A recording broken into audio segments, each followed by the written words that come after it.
बच्चों, इस अध्याय में आप देखेंगे कि कर्ण और दुर्योधन भी मारे गए। द्रोण के मारे जाने पर कौरव पक्ष के राजाओं ने कर्ण को सेनापति मनोनीत किया। मद्रराज शल्य कर्ण के सारथी बने।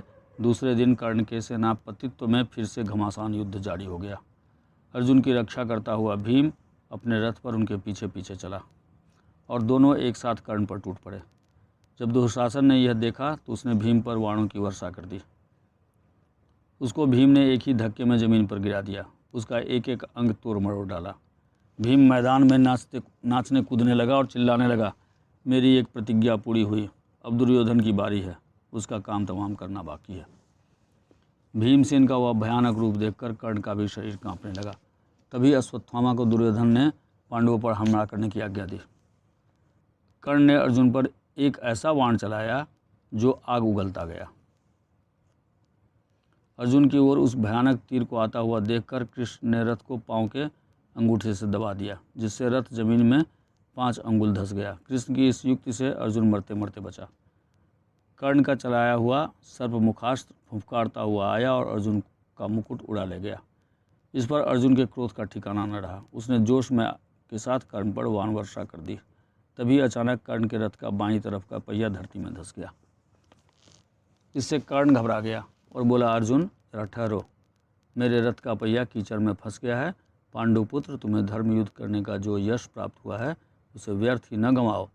मैं जमीन पर खड़ा रहूं और तुम रथ पर बैठे बैठे मुझ पर बाण चलाओ, यह ठीक नहीं होगा, जरा रुको। कर्ण की ये बातें सुनकर श्री कृष्ण बोले, कर्ण, जब दुशासन, दुर्योधन और तुम द्रौपदी को भरी सभा में घसीट कर लाए थे, उस वक्त तुम्हें धर्म की याद आई थी? जब दुधमुहे बच्चे अभिमन्यु को तुम 7 लोगों ने एक साथ घेर कर निर्लज्जता के साथ मार डाला था, तब तुम्हारा धर्म कहाँ था? और आज जब मुसीबत सामने खड़ी दिखाई दे रही है तो तुमको धर्म याद आ रहा है।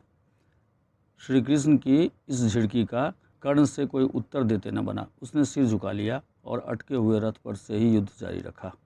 इतने में कर्ण का एक बाण अर्जुन को जा लगा तो वह थोड़ी देर के लिए विचलित हो उठा। बस यही जरा सा समय पाकर कर्ण रथ से उतर पड़ा और रथ का पहिया उठाकर उसे समतल पर लाने की कोशिश करने लगा। कर्ण के 1000 प्रयत्न करने पर भी पहिया गड्ढे से निकलता न था।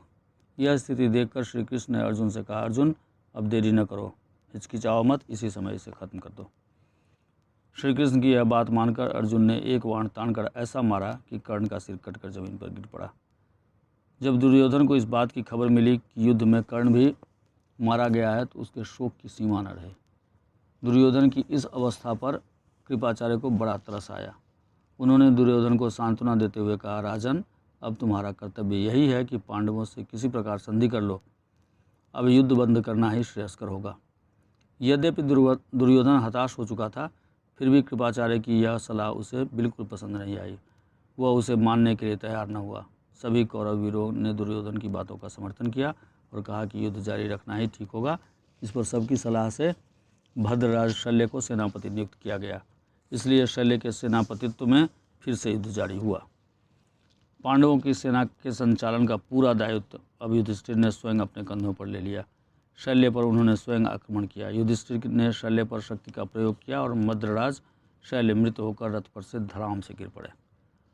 जब शल्य भी मारा गया तो कौरव सेना निसहाय सी हो गई। फिर भी धृतराष्ट्र के रहे सहे पुत्रों ने हिम्मत न हारी। दूसरी ओर शकुनी और सहदेव का युद्ध हो रहा था। तलवार की पैनी धार के समान नोक वाला एक बाण शकुनी पर चलाते हुए सहदेव ने गरज कर कहा, शकुनी, अपने किए का फल भुगत ही ले। और मानो उसकी बात सफल हो गई। बाण धनुष से निकला नहीं कि शकुनी का सिर कटकर गिर पड़ा।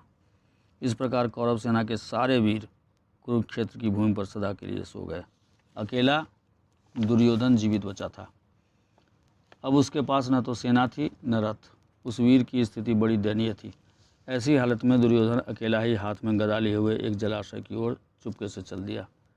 उधर दूसरे दिन युधिष्ठिर और उनके भाई उसे खोजते हुए उसी जलाशय पर जा पहुँचे जहाँ वह छिपा हुआ था। श्री कृष्ण भी उसके साथ थे।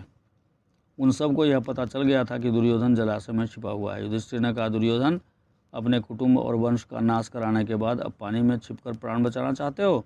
यह सुनकर दुर्योधन ने व्यथित होकर कहा, मैं न तो डरा हुआ ही हूँ और न मुझे प्राणों का ही मोह है। फिर भी सच पूछो तो युद्ध से मेरा जी हट गया है। मेरे सभी संगी साथी और बंधु बांधव मारे जा चुके हैं।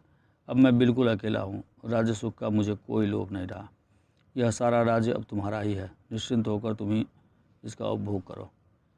युधिष्ठिर ने गरजते हुए कहा, दुर्योधन, एक दिन हुआ था जब तुम्ही ने कहा था कि सुई की नोक जितनी जमीन भी नहीं दूंगा।